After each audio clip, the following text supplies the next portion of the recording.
Welcome to base. I'm Naresh, history faculty. Okay, history syllabus మనం ఇప్పుడు explain చేస్తాను.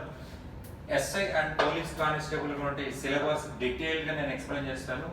Okay, first topic వచ్చేసి మనకి ఇండియన్ హిస్టరీని 3 భాగాలుగా విభజించుకుంటాం. Ancient India, medieval India, modern India అని చెప్పేసి. ఓకే, మనకి ఎగ్జామ్ పాయింట్ ఆఫ్ వ్యూలో ఎక్కువ మార్కులు దేనికి ఉంటాయంటే మోడర్న్ ఇండియాకి ఉంటాయి. అందులో కూడా మళ్ళీ ఇండియన్ నేషన్ మూవ్మెంట్కి ఉంటాయి. ఇండియన్ నేషన్ మూవ్మెంట్ ఇంకా సబ్ టాపిక్స్ ఉన్నాయి. ఆ సబ్ టాపిక్స్ కూడా మనకి ఎక్స్ప్లెయిన్ చేస్తాము. ఓకే, ఫస్ట్ మనము ఫస్ట్ దగ్గర నుంచి చూద్దాం. Ancient India cultures. First topic వచ్చేసి కల్చర్స్ లో స్టోన్ ఏజెస్, దాన్ని మనం పాలియోలిథిక్ అంటాం. పాలియోలిథిక్, మెజోలిథిక్, నియోలిథిక్, ఈ 3 కూడా స్టోన్ ఏజ్ అని చెప్పేసి అంటాం. ఇందులోంచి మినిమం మనకి 1 మార్క్ వచ్చే అవకాశం ఉంటుంది. మినిమం 1 లేదా 2, మినిమం అయితే 1 మార్క్ మనకి కల్చర్స్ నుంచి స్టోన్ ఏజ్ నుంచి వచ్చే అవకాశం ఉంది. పాలియోలిథిక్, మెజోలిథిక్. పాలియోలిథిక్ అంటే పాతరాతి యుగం, మెజోలిథిక్ మధ్యరాతి యుగం, నియోలిథిక్ నవీన శిలాయుగం. ఓకే, ఈ యుగాలలోని ప్రాంతాల పైన మనకి క్వశ్చన్స్ వచ్చే అవకాశం ఉంది. ఓకే, ఈ టాపిక్ ఎక్స్ప్లెయిన్ చేసినప్పుడు క్వశ్చన్స్ ఎలా అడుగుతుందని చెప్పేసి కూడా చెప్తాను. ఓకే, మినిమం 1 మార్క్ మనకి ఈ టాపిక్ నుంచి వస్తుంది. Okay, second one Indus valley civilisation. భారతదేశంలో మొట్టమొదటి నాగరికత ఇండస్ వ్యాలీ సివిలైజేషన్ చెప్పాల్సి ఉంటుంది. ప్రపంచ చరిత్రలోనే అత్యంత గొప్ప నాగరికత అంటే ఇండస్ వ్యాలీ సివిలైజేషన్. మనకి మినిమం 2 మార్కులు ఇండస్ వ్యాలీ సివిలైజేషన్ నుంచి వచ్చే అవకాశం ఉంటుంది. మినిమం 2 మార్కులు ఇండస్ వ్యాలీ సివిలైజేషన్ నుంచి వస్తాయి. అలాగే థర్డ్ వన్ చూసినట్లయితే ఆర్యన్ కల్చర్స్, ఆర్యుల యొక్క సంస్కృతి, ఆర్యుల యొక్క నాగరికత అంతా కూడా మనకి మలివేద నాగరికత, తొలివేద నాగరికత 2 కూడా మనకి ఈ టాపిక్ లో చెప్తాము. ఇందులోంచి కూడా మినిమం 1 మార్క్ వచ్చే అవకాశం ఉంటుంది. మినిమం 1 మార్క్ వచ్చే అవకాశం ఉంటుంది. ఓకే, తొలివేద నాగరికత కావచ్చు, మలివేద నాగరికత కావచ్చు, ఈ రెండింటిని కలిపి మినిమం లో 1 మార్క్ వచ్చే అవకాశం ఉంటుంది. ఓకే, ఇక నెక్స్ట్ వచ్చేసి రైజ్ ఆఫ్ షోడశ మహాజనపదాస్. షోడశ అంటే 16 గొప్ప రాజ్యాల ఆవిర్భావ కాలము. 4th టాపిక్ ఇది. 16 గొప్ప రాజ్యాల ఆవిర్భావ కాలము. దీన్ని మనము 6th century BC అని చెప్పేసి అంటాం. 6th century BC period. Okay, మనకి గత 2 జరిగినటువంటి తెలంగాణ ఏర్పడిన తర్వాత జరిగిన 2 SI ఎగ్జామ్స్ లో ఈ షోడశ మహాజనపదాల గురించి బిట్ పడింది. 16 జనపదాల్లో అంటే 16 రాజ్యాల నుంచి మ్యాచ్ ద ఫాలోయింగ్ అడిగాడు. ఓకే, 4 రాజ్యాలు ఇచ్చాడు, వాటి రాజధానులు ఇచ్చాడు, వాటిని మ్యాచ్ చేయమన్నాడు. ఓకే, మనకి తెలంగాణ ఏర్పడ్డాక ఫస్ట్ ఎస్ఐలో, సెకండ్ ఎస్ఐ ఎగ్జామ్స్ లో దీంట్లోంచి 1 మార్క్ అడగడం జరిగింది. Match the following. ఫస్ట్ 16 జనపదాల పేర్లు గుర్తుపెట్టుకుంటే దాని యొక్క రాజధానులు మనకి అడిగారు. ఇంకా 5th టాపిక్ వచ్చేసి రైజ్ ఆఫ్ న్యూ రిలీజియన్స్, కొత్త మతాల ఆవిర్భావం. ఇది కూడా 6వ శతాబ్ద కాలంలో జరిగింది. ఓకే, ఈ రైజ్ ఆఫ్ షోడశ మహాజనపదాస్లో భాగమే అని చెప్పుకోవాలి. ఓకే, ఈ కాలంలో బుద్ధిజం, జైనిజం అనే పెద్ద మతాలనే వేర్పడ్డాయి. దాదాపుగా ఈ కాలంలో 62 మత ఉద్యమాలు వచ్చాయి. 62 మత ఉద్యమాల్లో ప్రస్తుతం ఉన్న మతాలంటే బౌద్ధ మతము, జైన మతము. ఓకే, 62 మత ఉద్యమాల్లో 4 గొప్ప మతాలు ఏర్పడ్డాయి 6వ శతాబ్ద కాలంలో. బౌద్ధ మతం, జైన మతం, అజీవక మతం, చార్వక మతం. మళ్ళీ ఒకసారి రిపీట్ చేస్తున్నాను. 62 మత ఉద్యమాల్లో 4 మతాలుగా అభివృద్ధి చెందాయి. 4లో బౌద్ధ మతం, జైన మతం, అజీవక మరియు చార్వక. అయితే అజీవక, చార్వక అనేవి మనకి మధ్యయుగం ప్రారంభం వరకు కూడా ఉన్నాయి. ఆధునిక యుగ కాలంలో అజీవక, చార్వక అంతరించిపోయాయి. ప్రస్తుతం భారతదేశంలో బౌద్ధ మతం అమల్లో ఉంది, జైన మతం అమల్లో ఉంది. జైన మతాన్ని అవలంబిస్తా ఉన్నారు, బౌద్ధ మతం అవలంబిస్తా ఉన్నారు. ప్రపంచంలో అతిపెద్ద మతాల్లో బౌద్ధ మతం కూడా ఒకటి. భారతదేశంలో చూసినట్లయితే హిందూ మతం చాలా పెద్ద మతం. ప్రపంచం చూసినట్లయితే ఫస్ట్ క్రిస్టియానిటీ, సెకండ్ ఇస్లాం, థర్డ్ హిందూయిజం, ఫోర్త్ బుద్ధిజం. ఇక నెక్స్ట్ టాపిక్ వచ్చేసి ఇక్కడ దీన్ని చూసినట్లయితే మినిమం మనకి ఇక్కడ బుద్ధిజం నుంచి కానీ జైనిజం నుంచి కానీ ఈ రెండింటిలోంచి మినిమంలో మినిమం మనకి 1 లేదా 2 మార్కులు వచ్చే అవకాశం ఉంది. మినిమం 1 మార్క్ వస్తుంది, మాక్సిమం 2 మార్కులు మనకి బౌద్ధ జైన మతాల నుంచి వస్తాయి. Okay, and next Persian and Greek invasions. Persian అంటే ఇరాన్ దేశం నుంచి భారతదేశంపై దండయాత్ర చేసిన మొట్టమొదటి విదేశీయులు అంటే పర్షియన్స్ అని చెప్పుకోవాల్సి ఉంటుంది. ఓకే, వీళ్ళు కూడా బుద్ధునికి సమకాలంగా వీళ్ళు భారతదేశంపై దండయాత్ర చేశారు. ఇక పర్షియన్స్ మనం పొద్దున చెప్పుకున్నాం. ఈ పర్షియన్స్ భారతదేశాన్ని ముఖ్యంగా వాయువ్య భారతదేశాన్ని ఆక్రమించుకున్నారు. అందులో శాసనాలు ప్రవేశపెట్టడం జరిగింది. ఓకే, పర్షియన్స్ తర్వాత గ్రీకు దండయాత్రలు. గ్రీకులు అనగానే మనకు గుర్తొచ్చే వ్యక్తి అలెగ్జాండర్. భారతదేశంపై దండయాత్ర చేసిన మొదటి గ్రీక్ వీరుడు అంటే అలెగ్జాండర్. ఓకే, ఇక్కడ 0 లేదా 1 వస్తే మినిమం ఒక మార్క్ వస్తుంది, లేకపోతే రాదు. 0 లేదా 1 మార్క్ మనకి ఒక టాపిక్ నుంచి వస్తుంది అనమాట.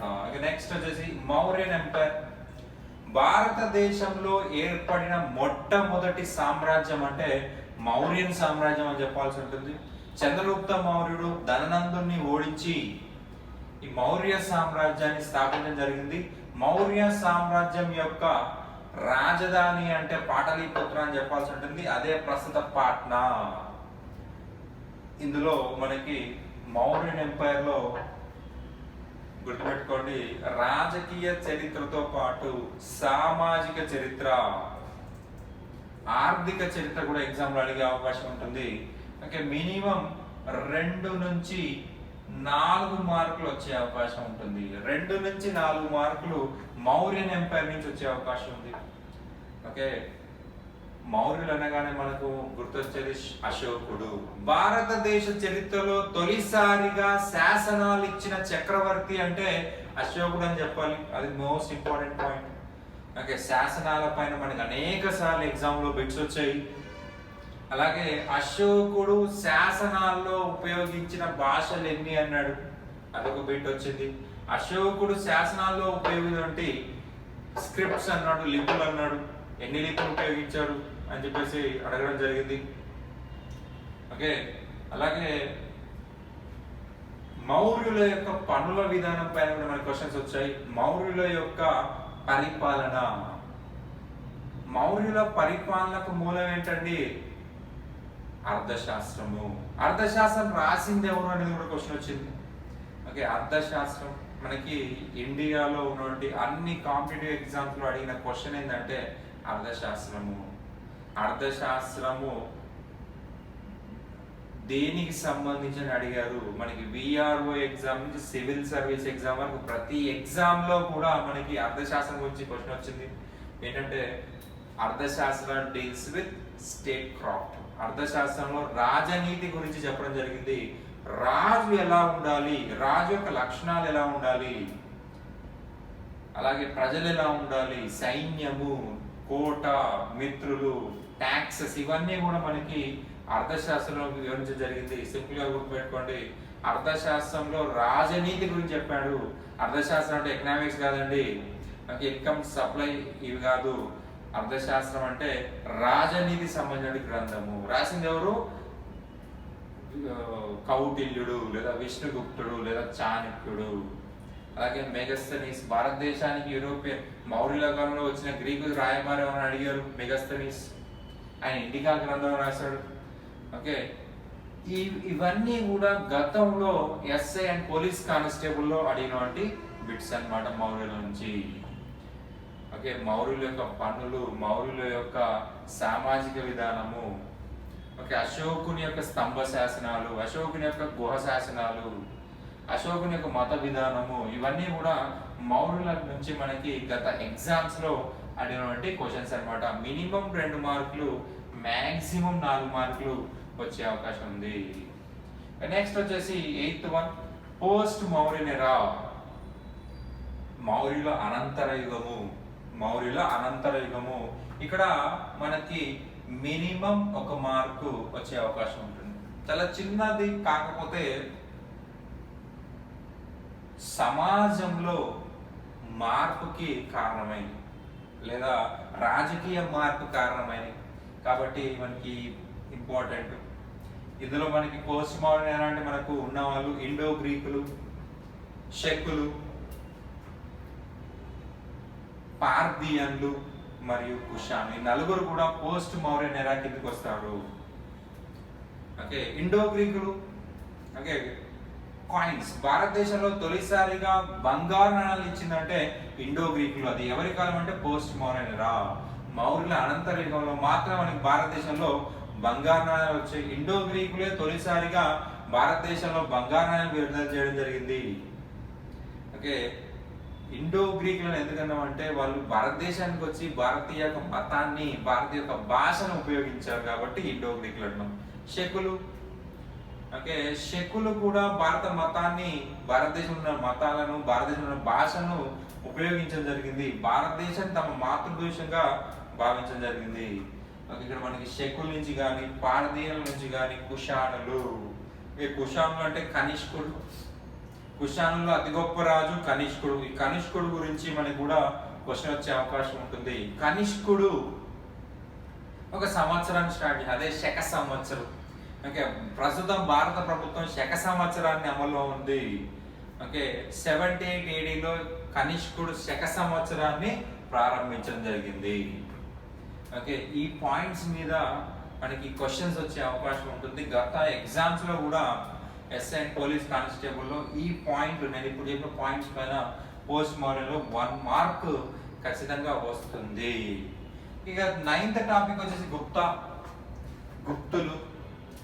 ఓకే, భారతదేశంలో గుప్తులు చాలా గొప్ప స్థానాన్ని కలిగి ఉన్నారు. ఈ సమయానికే వైదిక మతం కాస్త హిందూ మతంగా ట్రాన్స్ఫార్మ్ అయిపోయింది. ఓకే, రాజకీయ ఎగ్జామ్ పాయింట్ ఆఫ్ వ్యూ రాజకీయ చరిత్రతో పాటు సామాజిక చరిత్రకి అత్యంత ప్రాధాన్యత ఇవ్వడం జరిగింది. ఓకే, ఆ కాలంలో అనేక గ్రంథాలు వచ్చాయి. మృచ్ఛకటికం, నీతి శాస్త్రం, స్వర్ణవాసవదత్త, ఇట్లా అనేక గ్రంథాలు వచ్చాయి. ఈ గ్రంథాలన్నీ కూడా మనకు గుప్తుల యొక్క సామాజిక పరిస్థితి గురించి ఇవ్వడం జరిగింది. గుప్తుల కాలంలో మనకి ఒక విదేశీ రాయబారి వచ్చాడు. ఆయన చైనా చెందినటువంటి పాహియాన్ భారతదేశానికి రావడం జరిగింది. ఈ పాహియాన్ గుప్తుల యొక్క సామాజిక పరిస్థితులని వివరించడం జరిగింది. గుప్తుల యొక్క సామాజిక పరిస్థితుల్ని వివరించడం జరిగింది. ఓకే, పాహియాన్ తన గ్రంథమైనటువంటి బుక్వోత్స్కీ, ఈ గ్రంథంలో గుప్తుల యొక్క ఆర్థిక పరిస్థితుల గురించి, గుప్తుల యొక్క నాణాల గురించి, గుప్తుల యొక్క సామాజిక పరిస్థితుల గురించి, ఓకే, భారతదేశంలో అంటరానితనం గురించి వివరించిన మొట్టమొదటి విదేశీయుడు అంటే పాహియాన్ అని చెప్పాల్సి ఉంటుంది. అంటరాని వాళ్ళు సమాజానికి దూరంగా ఉన్నారు అని చెప్పేసి చెప్పిన మొదటి వ్యక్తి పాహియాన్, మొదటి విదేశీ వ్యక్తి పాహియాన్. భారతదేశంలో అత్యంత చలామణిలో ఉన్న నాణాలు కౌరీలు అని చెప్పేసి చెప్పాడు. ఎవరయ్యా అంటే పాహియాన్. కౌరీలు అంటే గవ్వలు. ఓకే, అత్యంత చలామణి అంటే ఏంటి? అత్యంత తక్కువ విలువ కలిగినటువంటి నాణాలు, అత్యంత తక్కువ విలువ కలిగినటువంటి నాణాలు. ఫర్ ఎగ్జాంపుల్ చూడండి, 1 rupee note, 1 rupee coin. Okay, డబ్బున్న వాడి దగ్గర 1 రూపీ కాయిన్ ఉంటుంది, పేదవాడి దగ్గర 1 రూపీ కాయిన్ ఉంటుంది. ఎందుకంటే భారతదేశంలో ప్రస్తుతం అత్యంత తక్కువ విలువ కలిగిన నాణ్యము. అదే 2000 రూపాయలు ఉంటుంది. ఎవరి దగ్గర ఉంటుంది? డబ్బున్న వాడి దగ్గర ఉంటా, పేదవాడి దగ్గర ఉంటారు? డబ్బున్న వాళ్ళ దగ్గరే ఉంటుంది. ఓకే, ఎక్కువ చలామణిలో ఉన్నాయంటే అది తక్కువ వాల్యూ కలిగినవి అని అర్థము. ఓకే, ఎక్కువ విలువ కలిగినవి అంటే తక్కువ చలామణిలో ఉంటాయి. మనకి 1 రూపీ కాయిన్ కున్నంత సర్క్యులేషన్ 2000 రూపీస్ ఉంటుందా? ఉండదు. ఓకే, అత్యంత ప్రజాదరణ కలిగినటువంటి నాణాలు అంటే కౌరీలు అని చెప్పిన వ్యక్తి పాహియాన్. మనకి గుప్తుల నుంచి మినిమం 2 నుంచి 4 మార్కులు ఎగ్జామ్ లో అడిగే అవకాశం ఉంటుంది. 2 నుంచి 4 మార్కులు గుప్తుల మీద మనకి అడిగే అవకాశం ఉంటుంది. ఇంకా హర్షవర్ధన చూసినట్లయితే హర్షవర్ధన గురించి 1 మార్కు అడిగే అవకాశం ఉంటుంది. హర్షవర్ధన్ భారతదేశంలో చివరి హిందూ రాజుగా చెప్పుకుంటాం, హిందూ చక్రవర్తిగా చెప్పుకుంటాం హర్షవర్ధనుని. ఇక తర్వాత కూడా ఉన్నారు, కాకపోతే వాళ్ళు మనకి చక్రవర్తి హోదా పొందలేదు, అంటే విశాల ప్రాంతాన్ని పరిపాలించలేదు. హర్షవర్ధన ఇంకా 1 మార్కు లేదా 0 మార్కులు, 1 or 0 వస్తే ఒక క్వశ్చన్ వస్తే, లేకపోతే రాదు. ఇక వెస్ట్రన్ చాళుక్యస్, పశ్చిమ చాళుక్యులు. ఓకే, పశ్చిమ చాళుక్యులు, పల్లవులు, రాష్ట్రకూటులు, చోళులు. ఈ టాపిక్స్ అని చూసినట్లయితే వీటిలోంచి మినిమం 1 లేదా 2 మార్కులు వస్తాయి. ఇవన్నీ పశ్చిమ చాళుక్యుల నుంచి, పల్లవుల నుంచి, రాష్ట్రకూటుల నుంచి, చోళుల నుంచి 1 లేదా 2 మార్కులు మాత్రమే వస్తాయి. ఓకే, ఫస్ట్ పశ్చిమ చాళుక్యులు చూసినట్లయితే బాదామిని రాజధానిగా చేసిన పరిపాలించిన వాళ్ళు పశ్చిమ చాళుక్యులు. వెస్ట్ ఇండియాని పరిపాలించారు కాబట్టి వెస్టర్న్ చాళుక్యస్ అన్నమాట. మనకి మహారాష్ట్ర, కర్ణాటక, ఉత్తర కర్ణాటక ఏ ప్రాంతం అవుతుంది? దక్షిణ భారతదేశమా, ఉత్తర భారతదేశమా, ఆర్ వెస్ట్ ఇండియా అంటే వెస్ట్ కింద చెప్పాల్సి ఉంటుంది. భారతదేశం యొక్క పశ్చిమ భూభాగాల్ని పరిపాలించే కాబట్టి పశ్చిమ చాళుక్యులు అని చెప్పేసి చెప్తారు. ఓకే, దక్షిణ భారతదేశం అంటే మనకి దక్షిణ కర్ణాటక, తమిళనాడు ప్రాంతం అంతా కూడా దక్షిణ భారతదేశం అంటాం. ఇది వెస్టర్న్ కాబట్టి వెస్ట్ చాళుక్యస్ అంటాం. ఈ వంశంలో అతి గొప్ప రాజు పులకేశి, 2వ పులకేశి వెస్టర్న్ చాళుక్య రాజు యొక్క రాజుల్లో అతి గొప్పవాడని చెప్పుకోవచ్చు. ఇందులో మనకి హర్షవర్ధనకి సమకాలీనంగా చెప్పుకోవాలి. హర్షవర్ధన్ యొక్క ప్రస్తావన అనేది వెస్టర్న్ చాళుక్యుల యొక్క ఇన్స్క్రిప్షన్ లో ఉంది, అదే ఐహోల్ శాసనము. ఓకే, రవి కీర్తి అనేటువంటి చరిత్రకారుడు ఐహోల్ శాసనాన్ని ఇవ్వడం జరిగింది. ఈ ఐహోల్ శాసనంలో 2వ పులకేశిని పొగిడి ఇక్కడ హర్షవర్ధనుని కూడా పొగడడం జరిగింది. వీళ్ళిద్దరూ కూడా సమకాలీనులు అని చెప్పాల్సి ఉంటుంది. ఇక్కడ మనకి టెంపుల్స్ మీద క్వశ్చన్స్ వచ్చే అవకాశం ఉంటుంది వెస్టర్న్ చాళుక్యస్ మీద. ఓకే, వెస్టర్న్ చాళుక్యం కాలంలో మనకి వేసర శైలి అనేది అభివృద్ధి చెందింది. ఉత్తర భారతదేశంలోని నగర శైలి, దక్షిణ భారతదేశంలోని ద్రవిడ శైలి, ఈ రెండింటిని కలిపి వేసర శైలి అభివృద్ధి చెందింది. ఓకే, లోక మహాదేవి పట్టడక్కల్లో అనేక దేవాలయాలను నిర్మించడం జరిగింది. అంటే మనకి వెస్టర్న్ చాళుక్య నుంచి రాజకీయ చరిత్రకి అంత ప్రాధాన్యత లేకపోయినా కల్చర్కి ఇంపార్టెన్స్ ఉంది. టెంపుల్స్, ఏ టెంపుల్ ఎవరు కన్స్ట్రక్ట్ చేశారు? విరూపాక్ష టెంపుల్ ని నిర్మించిన పశ్చిమ చాళుక్య రాజు ఎవరు అని అడగవచ్చు, విక్రమాదిత్య 2. ఓకే, టెంపుల్స్ మీద మనకి వెస్టర్న్ చాళుక్యస్ మీద క్వశ్చన్స్ వచ్చే అవకాశం ఉంటుంది. ఓకే, రాజకీయ చరిత్రకి ఈ మధ్య కాలంలో ప్రాధాన్యత అనేది తగ్గిపోయింది. ఇక పల్లవాస్ చూద్దాం. ఓకే, వీళ్ళు కంచిని బేస్ చేసుకొని భారతదేశాన్ని పరిపాలించడం జరిగింది. ఓకే, మొదటి మహేంద్రవర్మ, మొదటి నరసింహవర్మ, 2వ నరసింహవర్మ, వీళ్ళంతా కూడా చాలా గొప్ప రాజుని చెప్పాల్సి ఉంటుంది. ఈ పల్లవులు దక్షిణ భారతదేశాన్ని, ముఖ్యంగా పూర్తి తమిళనాడు ప్రాంతాన్ని తమ అధీనంలో పెట్టుకున్నారు. ఓకే, తమ పరిస్థితులకు అనుగుణంగా ఉత్తర ప్రాంతాలు అంటే ఆంధ్రప్రదేశ్, కర్ణాటక ప్రాంతాలపై దండయాత్రలు చేసి వాటిని తమ అధీనంలో పెట్టుకున్నారు. ఓకే, కావేరీ డెల్టా ప్రాంతం, తుంగభద్ర డెల్టా ప్రాంతం కోసం పశ్చిమ చాళుక్యులతో పల్లవులు యుద్ధాలు చేశారు. ఓకే, ఇక్కడ కూడా మనకి కల్చర్ యొక్క క్వశ్చన్స్ కి ఎక్కువ ప్రాధాన్యత ఉంది. అంటే పెయింటింగ్స్, బుక్స్. మహేంద్రవర్మ మత్త విలాస ప్రహాసన అనే గ్రంథం రాశాడు. ఈ క్వశ్చన్ అనేది చాలాసార్లు రిపీట్ అయిందండి. మత్త విలాస ప్రహాసన అనే గ్రంథాన్ని రాసింది ఎవరు అని ఎగ్జామ్ లో అడిగారు, చాలాసార్లు రిపీట్ అయింది.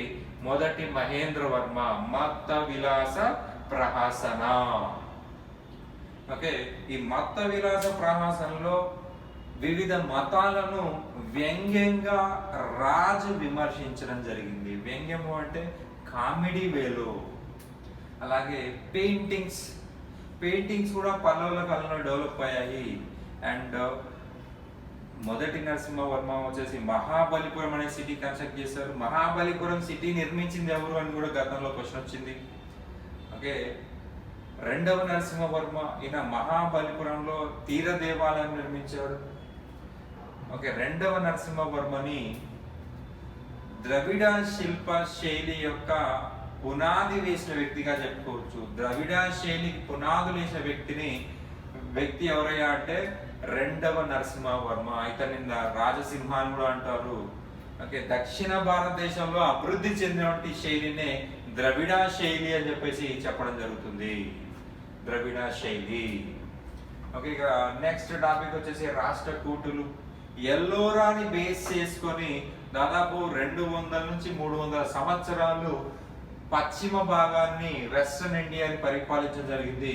ఓకే, దంతిదుర్గం దగ్గర నుంచి రెండవ కర్క వరకు కూడా ఎల్లోరా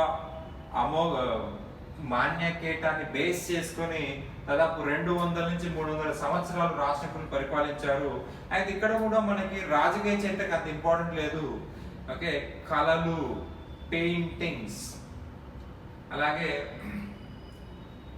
టెంపుల్స్ కి అత్యంత ప్రాధాన్యత ఉంది. మనకి ఎగ్జామ్ పాయింట్ ఆఫ్ వ్యూలో ఈ 10th చాప్టర్ అంతా కూడా టెంపుల్స్ పైన, టెంపుల్ కన్స్ట్రక్షన్స్ పైన, పెయింటింగ్స్ పైన క్వశ్చన్స్ అడిగే అవకాశం ఉంది. ఓకే, ఎల్లోరాలో కైలాసనాథ దేవాలయం, యునెస్కో దీనిని ప్రపంచ వారసత్వ సంపదగా గుర్తించింది. ఓకే, ఇది నిర్మించింది ఎవరు గతంలో క్వశ్చన్ అడిగారు. మొదటి కృష్ణుడు. రాష్ట్రకూట వంశం నుండి మొదటి కృష్ణుడు యొక్క కైలాసనాథ గుహాలయాన్ని నిర్మించడం జరిగింది. ఇక చోళాస్ చూద్దాం. ఓకే, చోళాస్ యొక్క రాజకీయ చరిత్ర పైన కొద్దిగా మనకి ఎగ్జామ్ లో క్వశ్చన్స్ అడిగే అవకాశం ఉంటుంది. ఓకే, చోళ వంశంలో మొదటి రాజు అంటే విజయాలయ చోళుడు. చోళ వంశంలో మొదటి గొప్ప రాజు అంటే రాజరాజ 1. ఓకే, ఈ రాజరాజ 1 చోళుల యొక్క గౌరవాన్ని ఉన్నత స్థితికి తీసుకెళ్లాడు, ఎవరెస్ట్ స్థాయికి తీసుకెళ్లాడు. ఓకే, ఈయన కూడా అనేక నిర్మాణాలు చేపట్టాడు. అందులో ముఖ్యమైనది తంజావూరులోని బృహదీశ్వరాలయం. ఓకే, మనకి ఇది కూడా మనకి ఎగ్జామ్ క్వశ్చన్ అడిగారు. తంజావూరులోని బృహదీశ్వర దేవాలయం నిర్మించింది ఎవరు? మొదటి రాజరాజు. ఓకే, బృహదీశ్వర దేవాలయం యొక్క మరి యొక్క పేరు ఏంటి? రాజరాజేశ్వరాలయము. ఓకే, అలాగే రాజేంద్ర చోళుడి పైన మనకి ఎగ్జామ్ క్వశ్చన్స్ పడ్డాయి. రాజేంద్ర చోళుడిని దక్షిణ భారతదేశ నెపోలియన్ చెప్పేసి పిలవడం జరిగింది. దక్షిణ భారతదేశ నెపోలియన్. దక్షిణ భారతదేశం నుంచి ఉత్తర భారతదేశంపై దండయాత్ర చేసిన మొదటి చోళరాజు ఎవరంటే రాజేంద్ర చోళుడు అని చెప్పాల్సి ఉంటుంది. ఓకే, ఉత్తర భారతదేశం నుంచి అనేక దండయాత్రలు దక్షిణ భారతదేశంపై జరిగాయి. కానీ దక్షిణ భారతదేశం నుంచి ఉత్తర భారతదేశానికి ఎవరు వెళ్ళలేదు. వెళ్ళింది చాలా తక్కువ మంది.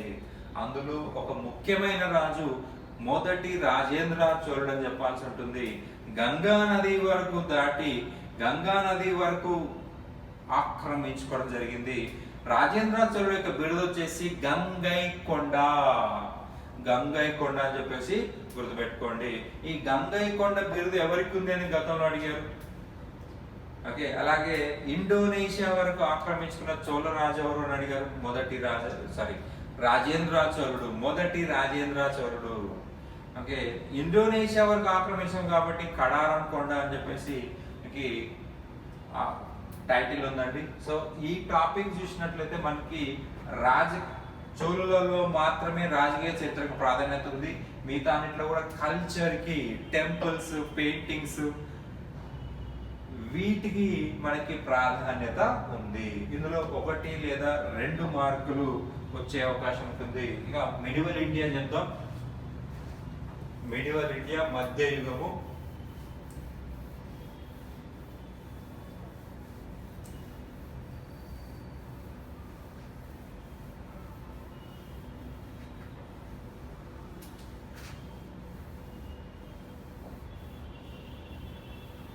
మధ్యయుగం చూసినట్లయితే భారతదేశంపై అరబ్బుల దండయాత్ర, సింధ్ పై అరబ్బుల దండయాత్ర. దాన్ని ఇంగ్లీష్లో నేను అడ్వెంట్ ఆఫ్ అరబ్స్ అని చెప్పేసి రాశాను, తెలుగులో సింధ్ పై అరబ్బుల దండయాత్ర లేదా భారతదేశంపై అరబ్బుల దండయాత్ర. ఓకే, ఇది ఒక టర్నింగ్ పాయింట్ అని చెప్పాల్సి ఉంటుంది. అప్పటి వరకు కూడా భారతదేశంలో హిందూ రాజుల యొక్క ఏకఛత్రాధిపత్యం నడుస్తుంది. దానికి బ్రేక్ వేసినటువంటి ఇన్సిడెంట్ వచ్చేసి Arab invasions, advent of Arabs. 712 ఏడిలో సింధు పైన అరబ్బుల దండయాత్ర చేశారు. ఇది ఒక టర్నింగ్ పాయింట్ అన్నమాట, turning point. Okay, Muhammad bin Qasim అనేటువంటి అరబ్బు దండయాత్రికుడు భారతదేశంపై దండయాత్ర చేసి సింధు పై దండయాత్ర చేసి సింధుని ఆక్రమించుకోవడం జరిగింది. పూర్తి వాయువ్య భారతదేశ ప్రాంతాన్ని తన అధీనంలోకి తెచ్చుకోవడం జరిగింది. పూర్తి వాయువ్య భారతదేశ ప్రాంతాన్ని తన అధీనం తెచ్చుకోవడం. ఈ టాపిక్ నుంచి 0 లేదా 1 మార్కు వచ్చే అవకాశం ఉంటుంది. వస్తే ఒక క్వశ్చన్ వస్తుంది, లేకపోతే లేదు. ఇందులోనే మనకి సబ్ టాపిక్స్ వచ్చేసి తురుష్కుల దండయాత్ర. తురుష్కులు అంటే మహమ్మద్ గజని, మహమ్మద్ గోరి. గజని, మహమ్మద్ గోరి. ఓకే, వీళ్ళిద్దరు కూడా తురుష్క దండయాత్రలు అన్నమాట. తురుష్క అంటే టర్కిష్ రేస్ కి సంబంధించిన వాళ్ళు.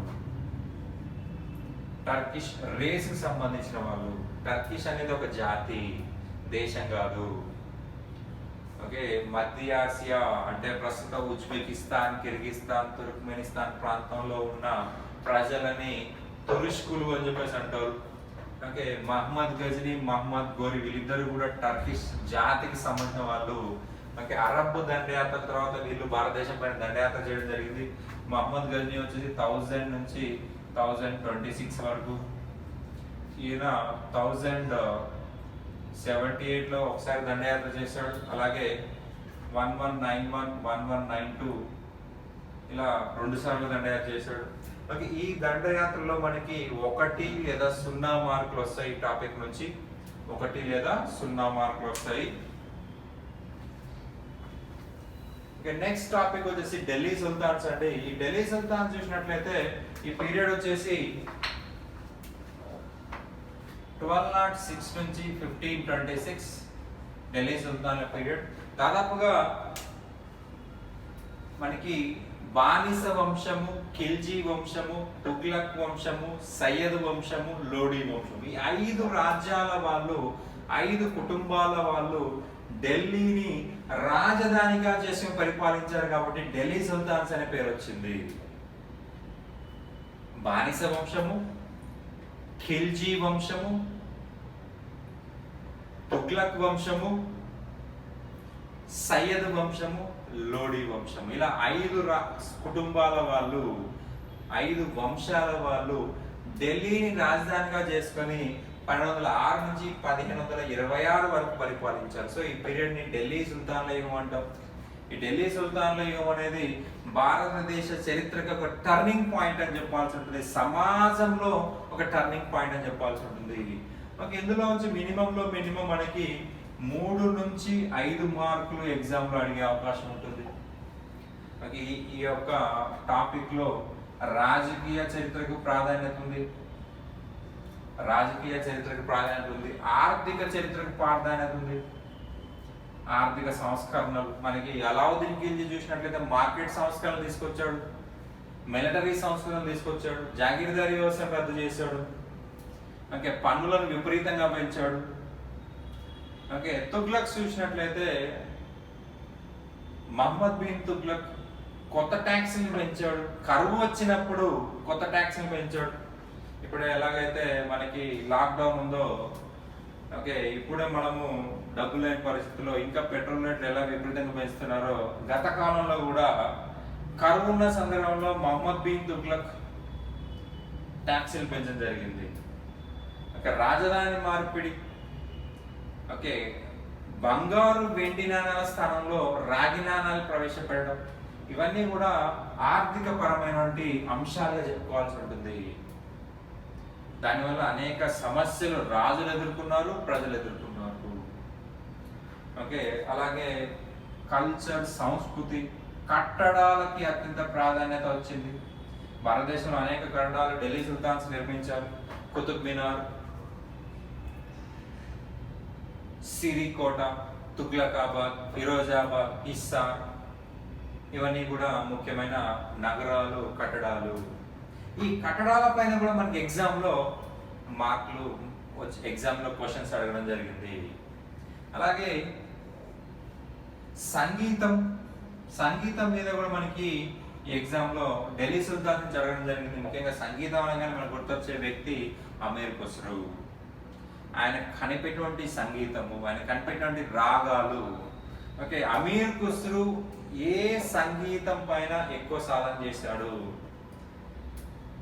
హిందుస్థానీ సంగీతమా లేదా కర్ణాటక సంగీతము? అంటే హిందుస్థానీ సంగీతము. కర్ణాటిక్ సంగీతం వచ్చేసి దక్షిణ భారతదేశంలో బాగా అభివృద్ధి చెందింది. హిందుస్థానీ సంగీతం వచ్చేసి నార్త్ ఇండియాలో బాగా అభివృద్ధి చెందింది. ఓకే, ఇక్కడ భాషలు కూడా ప్రాధాన్యత వచ్చింది. అనేక గ్రంథాలు వచ్చాయి. ఇక్కడ ఎగ్జామ్ పాయింట్ ఆఫ్ వ్యూలో రాజకీయ అంశాలకు ఇంపార్టెంట్ ఉంది, ఆర్థిక అంశాలు, కట్టడాలు, సంగీతము, సింపుల్గా చెప్పంటే కల్చర్స్, సంస్కృతుల పైన మనకి ఎగ్జామ్లో 3 నుంచి 5 మార్కులు ఢిల్లీ సుల్తాన్స్ నుంచి మనకి వస్తాయి. ఇక నెక్స్ట్ టాపిక్ వచ్చేసి మొఘలులు. బాబర్ దగ్గర నుంచి ఔరంగజేబ్ వరకు ఉన్న చూసినట్లయితే వాళ్ళు గ్రేట్ మొఘల్స్ అంటాం, గొప్ప మొఘలులు. ఓకే, వీళ్ళ పీరియడ్ వచ్చేసి 1526 నుంచి 1707, 1707 నుంచి 1857. ఇక్కడ బాబర్ నుంచి ఔరంగజేబ్ వరకు 1526 నుంచి 1507 వరకు. వీళ్ళని గ్రేటర్ మొఘల్స్ అంటారు, గొప్ప మొఘలులు. ఓకే, వాళ్ళ సొంత నిర్ణయాలు తీసుకునే రాజులు. వాళ్ళ కళ పైన వాళ్ళు నిలబడి రాజ్యాన్ని పరిపాలించారు, చాలా గొప్పగా పరిపాలించారు. భారతదేశం అంతా కూడా ఈ పీరియడ్ లో మొఘల్స్ పరిపాలించారు. ఓకే, లేటర్ మొఘల్స్, మలి మొఘళ్ళు 1507 నుంచి 1557 వరకు. మొదటి షా ఆలం లేదా మొదటి బహదూర్ షా దగ్గర నుంచి 2వ బహదూర్ షా వరకు ఉన్న కాలం ఇది మలి మొఘళ్ళు. వీళ్ళు అసమర్థులు, దివాను లేదా వజీర్ చేతిలో కీలుబొమ్మలు, నవాబుల చేతిలో కీలుబొమ్మలు, ఈస్ట్ ఇండియా కంపెనీ యొక్క పింఛన్దారులు. ఈస్ట్ ఇండియా కంపెనీ నుంచి పెన్షన్ తీసుకున్నారు. ఓకే, ఇక గ్రేటర్ మొఘల్ చూసినట్లయితే, గొప్ప మొఘళ్ళు చూసినట్లయితే మనకి ఇక్కడ మినిమంలో మినిమం 3 నుంచి 4 మార్కులు వస్తాయి. ఇక్కడ రాజకీయ చరిత్రకు ప్రాధాన్యత ఉంది,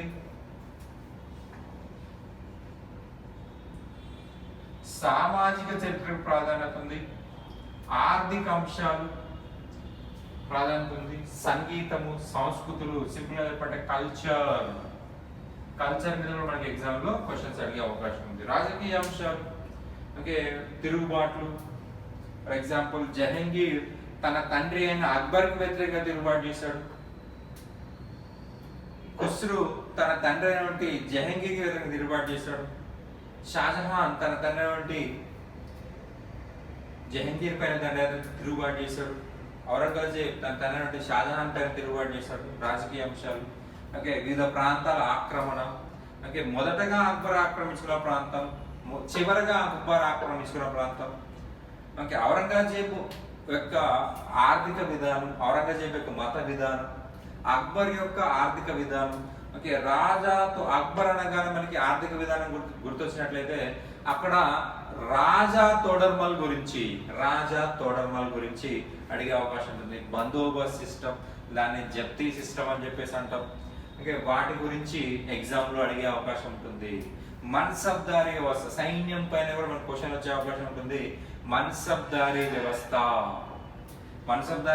పైన క్వశ్చన్స్ పడే అవకాశం ఉంటుంది. ఓకే, రాజకీయమైనగా కావచ్చు, సామాజిక, ఆర్థిక, కల్చర్ అంటే సంగీతం పైన. తాన్సేన్ చాలా గొప్ప సంగీతకారుడు. ఆయన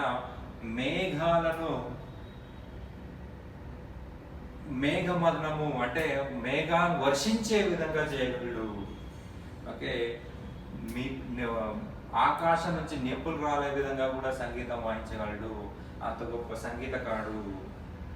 ఓకే, ఈ కాలంలో పెయింటింగ్స్ కూడా చాలా గొప్పగా డెవలప్ అయ్యి జహంగీర్ పీరియడ్ని పెయింటింగ్స్ యొక్క గొప్ప కాలము, స్వర్ణయుగం అని చెప్పుకోవచ్చు. షాజహాన్ పీరియడ్లో కట్టడాలకు అత్యంత ప్రాధాన్యత వచ్చింది. కట్టడాలు, ఈ కట్టడాలు ముఖ్యంగా చూసినట్లయితే ఎర్రకోట, తాజ్ మహల్, ఇవి ముఖ్యమైన కట్టాలని చెప్పాల్సింది షాజహాన్వి.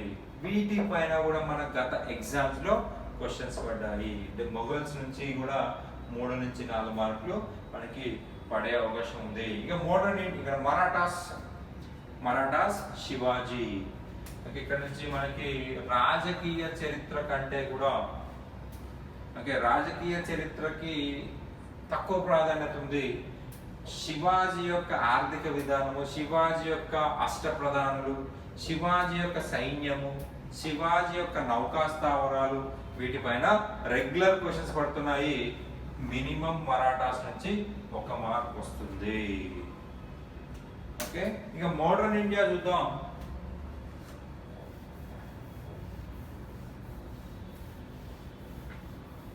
Modern India first advent of Europeans. భారతదేశానికి యూరోపియన్ దేశస్తులు రావడానికి గల ప్రధాన కారణం ఏంటి? కారణం ఏంటయ్యా అంటే మత యుద్ధాలు. తురుష్కులకు మరియు క్రైస్తవులకు మధ్య మత యుద్ధాలు జరిగాయి. దానితో భారతదేశానికి ఉన్నటువంటి వ్యాపార మార్గాలన్నీ కూడా మూసుకుపోవడం జరిగింది. ఓకే, టర్కిష్ కాన్స్టాంటినోపుల్ నగరాన్ని తురుష్కులు ఆక్రమించుకోవడం జరిగింది. సో యూరోపియన్లు సముద్రం చుట్టూ తిరిగి ఇండియాకు రావాల్సిన పరిస్థితి ఏర్పడింది. భారతదేశానికి తొలిసారిగా వచ్చినటువంటి యూరోపియన్లు అంటే పోర్చుగీస్ వారు అని చెప్పాల్సి ఉంటుంది. భారతదేశానికి వచ్చిన తొలి యూరోపియన్ అంటే పోర్చుగీస్ వారు, వాస్కో డి గామా. ఓకే, వాళ్ళ తర్వాత వచ్చింది డచ్ వాళ్ళు, వాళ్ళ తర్వాత బ్రిటిష్ వాళ్ళు, వాళ్ళ తర్వాత డేన్స్, వాళ్ళ తర్వాత ఫ్రెంచ్ వాళ్ళు. ఓకే, ఇవి ఈ సీక్వెన్స్ లో పెట్టమని చెప్పేసి అడిగే అవకాశం ఉంది. సీక్వెన్స్ ఫస్ట్ ఎవరు వచ్చారు, తర్వాత ఎవరు వచ్చారు, తర్వాత ఎవరు వచ్చారు, చివరి ఎవరు వచ్చారు, సీక్వెన్స్ లో పెట్టారు. క్రొనాలజికల్ ఆర్డర్ అంటాం మన హిస్టరీలో. క్రొనాలజికల్ ఆర్డర్ లో పెట్టమంటారు. పోర్చుగీస్ వాళ్ళు, డచ్ వాళ్ళు, బ్రిటిష్ వాళ్ళు, డేన్స్, ఫ్రెంచ్ వాళ్ళు. ఇందులో డేన్స్ పక్కన పడేసి 4 ఇచ్చేసి సీక్వెన్స్ లో పెట్టమంటాడు. ఓకే, జంబులు ఇచ్చేసి సీక్వెన్స్ లో పెట్టాడు. కాబట్టి ఈ ఆర్డర్ కూడా గుర్తుపెట్టుకోవాల్సి ఉంటుంది. మనకి అడ్వెంట్ ఆఫ్ యూరోపియన్ నుంచి వస్తే 1 మార్క్ వస్తుందండి. ఓకే, లేకపోతే లేదు. Minimum 1 mark advent of European నుంచి వస్తుంది. భారతదేశానికి ఎలా వచ్చారు యూరోపియన్లు అని చెప్పేసి, అలాగే ఎవరెవరు ఏమేమి స్థాపించారు, ఎక్కడెక్కడ స్థావరాలు స్థాపించారు, పోర్చుగీస్ వారి స్థావరాలు కాని ప్రాంతాలు ఏంటి అని అడుగుతాడు. కాని ప్రాంతాలు ఏంటంటే అయిన ప్రాంతాలు ఏంటో మనకి తెలుసుకోవాలంటుంది. ఓకే, అండ్ డచ్ వాళ్ళు ఉన్న ప్రాంతాలు, డచ్ వాళ్ళు తూర్పు ప్రాంతానికి ఎందుకు ప్రాధాన్యత ఇచ్చారు, డచ్ వాళ్ళు ఏ ప్రాంతాల్లో ఉన్నారు, డచ్ వారి ప్రాంతాలు కానివేవి అని అడగొచ్చు. అలాగే ఫ్రెంచ్ వారి ప్రాంతాలు కానివేవి అడగొచ్చు, బ్రిటిష్ వారి ప్రాంతాలు కానివేవి అడగొచ్చు. ఓకే, నెక్స్ట్ వచ్చేసి ఎస్టాబ్లిష్మెంట్ ఆఫ్ బ్రిటిష్ పవర్. భారతదేశంలో బ్రిటిష్ అధికార స్థాపన. మినిమం మనకి 2 మార్కులు ఇక్కడ నుంచి వచ్చే అవకాశం ఉంటుంది. భారతదేశంలో బ్రిటిష్ వాళ్ళు తొలిసారిగా ఆక్రమించిన ప్రాంతం ఏదే మనకు అడిగారు, బెంగాల్. భారతదేశంలో యుద్ధం ద్వారా చివరిగా ఆక్రమించిన ప్రాంతం అని అడిగే అవకాశం ఉంటుంది, పంజాబ్. భారతదేశంలో బ్రిటిష్ వారు ఆక్రమించిన మొదటి ప్రాంతం అంటే బెంగాల్. భారతదేశంలో యుద్ధము ద్వారా, యుద్ధం గుర్తుపెట్టుకోవాలి, వార్, యుద్ధం ద్వారా చివరి ఆక్రమించిన ప్రాంతం పంజాబ్. భారతదేశంలో డాక్ట్రిన్ ఆఫ్ ల్యాప్స్, రాజ్య సంక్రమణ సిద్ధాంతం ప్రకారము ఆక్రమించుకున్న తొలి ప్రాంతము సతారా. ఓకే, భారతదేశంలో బ్రిటిష్ వాళ్ళు చిట్ట చివరి ఆక్రమించుకున్న ప్రాంతం అవధ్. ఇలా మనకి క్వశ్చన్స్ అడిగే అవకాశం ఉంది. ఓకే, ఈ యొక్క ఎస్టాబ్లిష్మెంట్ ఆఫ్ బ్రిటిష్ పవర్లు మైసూర్ గురించి కావచ్చు, పంజాబ్ గురించి కావచ్చు, బెంగాల్ గురించి కావచ్చు, సతారా, నాగ్పూర్, ఝాన్సీ వీటన్నిటి గురించి 1 లేదా 2 మార్కులు. ఓకే, 2 మార్కులు ఖచ్చితంగా మనకి ఎస్టాబ్లిష్మెంట్ ఆఫ్ బ్రిటిష్ పవర్ లో వస్తుంది. ఇక నెక్స్ట్ 16th చాప్టర్ వచ్చేసి అడ్మినిస్ట్రేషన్ ఆఫ్ బ్రిటిష్. ఓకే, భారతదేశాన్ని ఆక్రమించిన తర్వాత పరిపాలన చేయాలి కదా, కాబట్టి ఇక్కడ వీటి మీద కూడా మనకు క్వశ్చన్స్ వచ్చే అవకాశం ఉంటుంది. ఓకే, రెవెన్యూ అడ్మినిస్ట్రేషన్, జమీందారీ విధానము, రైతువారీ విధానము, మహల్వారీ విధానము. ఓకే, న్యాయ వ్యవస్థ, విద్యా వ్యవస్థ, సివిల్ సర్వీసులు, పోలీస్, ఇవన్నీ కూడా మనకి అడ్మినిస్ట్రేషన్ లో ఇక్కడ కూడా మనకి ఒక 2 మార్కులు వచ్చే అవకాశం ఉంటుంది. 2 మార్కులు వచ్చే అవకాశం ఉంటుంది.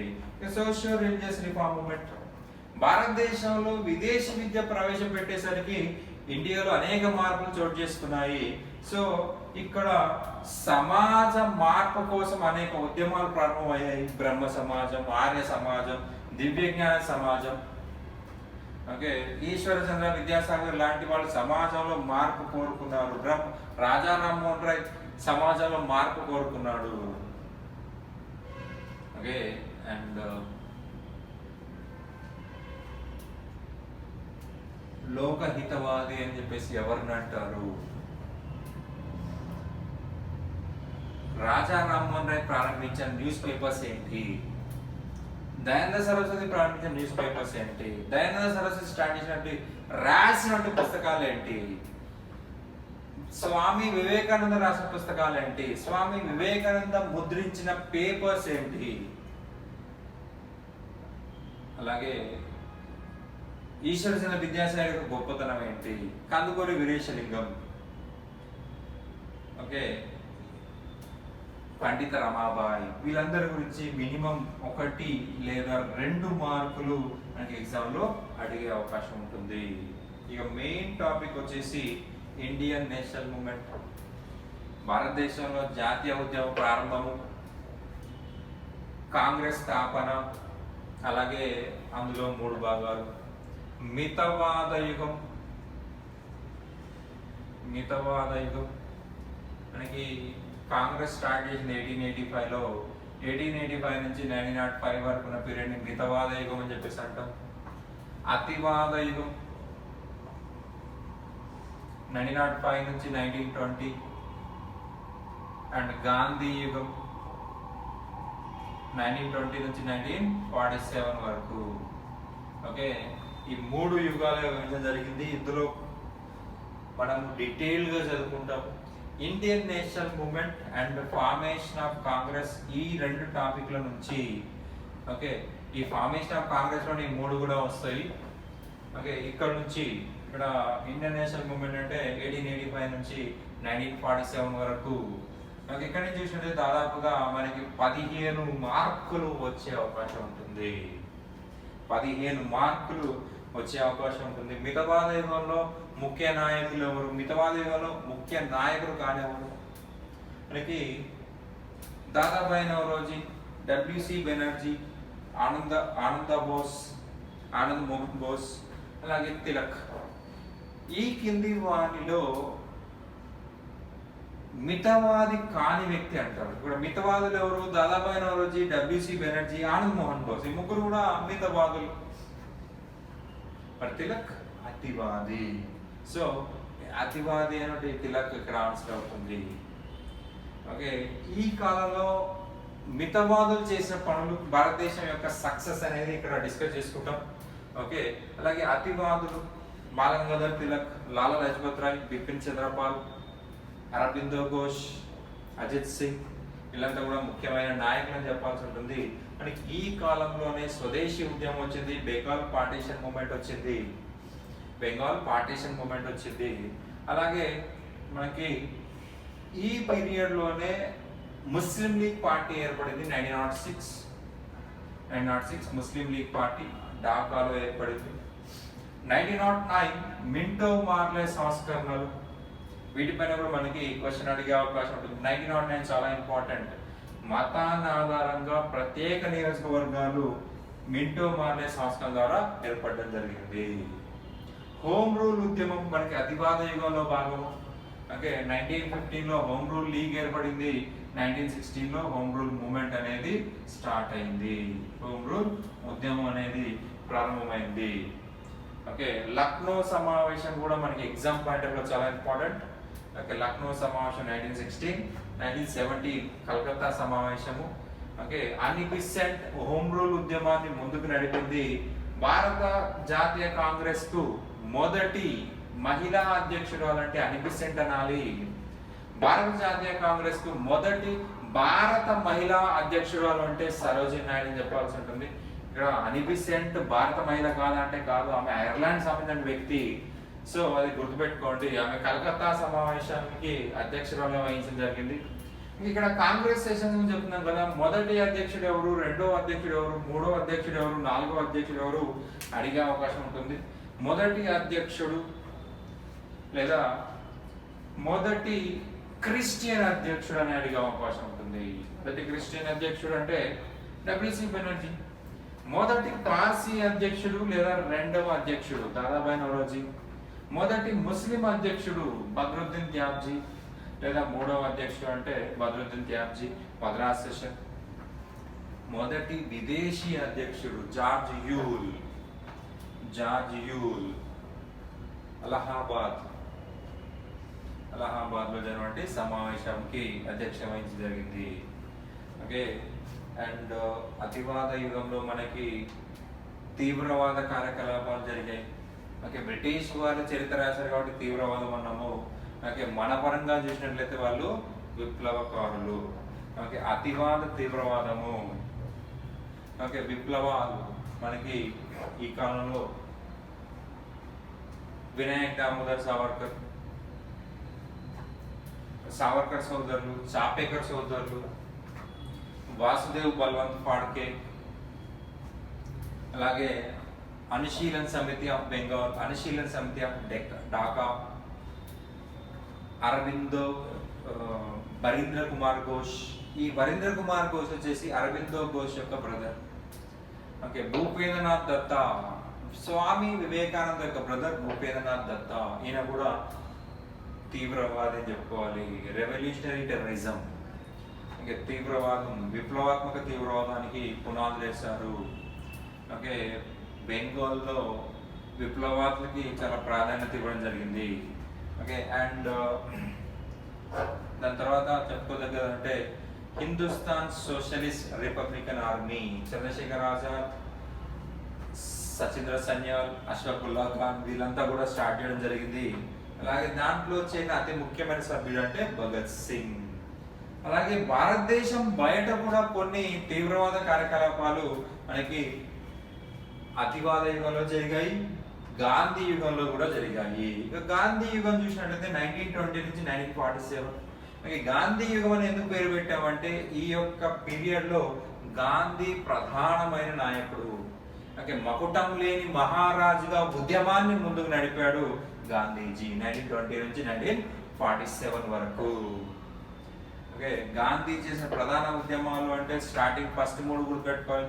గాంధీజీ ప్రారంభించిన మొదటి ఉద్యమం అంటే చంపారణ్ సత్యాగ్రహం, అలాగే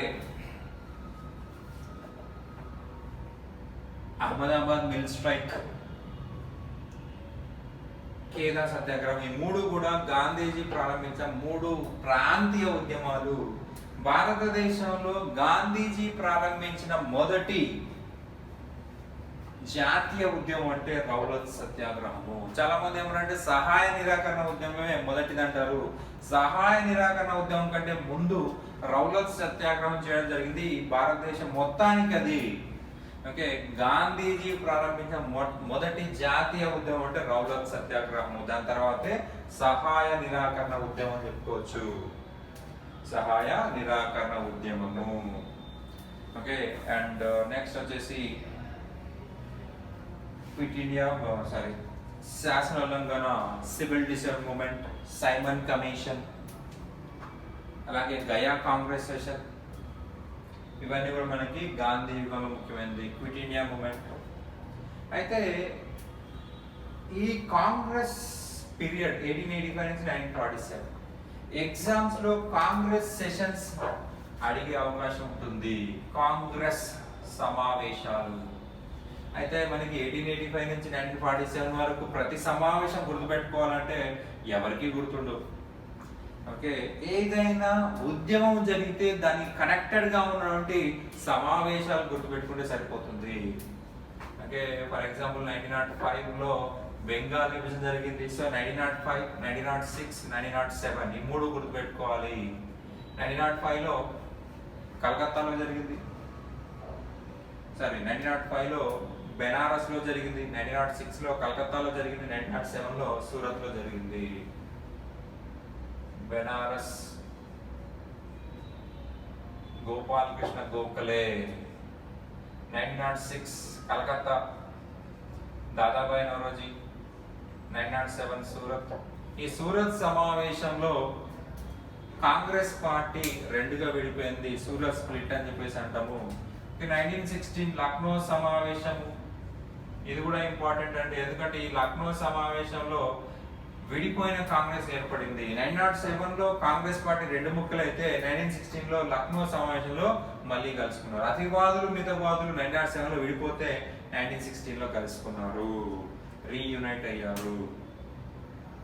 ఓకే, హోమ్ రూల్ ఉద్యమానికి కనెక్ట్ అయినటువంటి సమావేశాలు, అలాగే నాన్ కోఆపరేషన్ మూవ్మెంట్ కి కనెక్ట్ అయిన సమావేశం 1920, 1921, 1922. గయా సమావేశం చాలా చాలా ఇంపార్టెంట్ అండి. 1922 గయా కాంగ్రెస్ సమావేశం చాలా చాలా ఇంపార్టెంట్. ఎగ్జామ్ పాయింట్ లో చాలా సార్లు రిపీట్ చేయడం జరిగింది. ఓకే, అలాగే Simon commission related 1927 Madras session, Simon commission సంబంధించింది, ఇది కూడా గత ఎగ్జామ్ లో రిపీటెడ్ గా అడగడం జరిగింది. ఓకే, అలాగే 1929 లాహోర్ సెషన్, సివిల్ డిసర్వ్మెంట్ కరెక్ట్ అయి ఉంది. క్విట్ ఇండియా మూవ్మెంట్ సంబంధించి 1942 ఓకే బాంబే మీటింగ్, ఇది కూడా మనకి ఎగ్జామ్ పాయింట్ ఇంపార్టెంట్.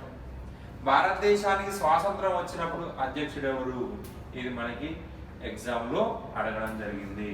ఇదండి దాదాపుగా మనకి 35 నుంచి 40 మార్కులు మనకి ఇండియన్ హిస్టరీ నుంచి ఎస్ఐ మరియు కానిస్టేబుల్‌లకి అడిగే అవకాశం ఉంటుంది. ఓకే, నెక్స్ట్ వీడియోలో నెక్స్ట్ క్లాస్ చూద్దాం. Okay, thank you.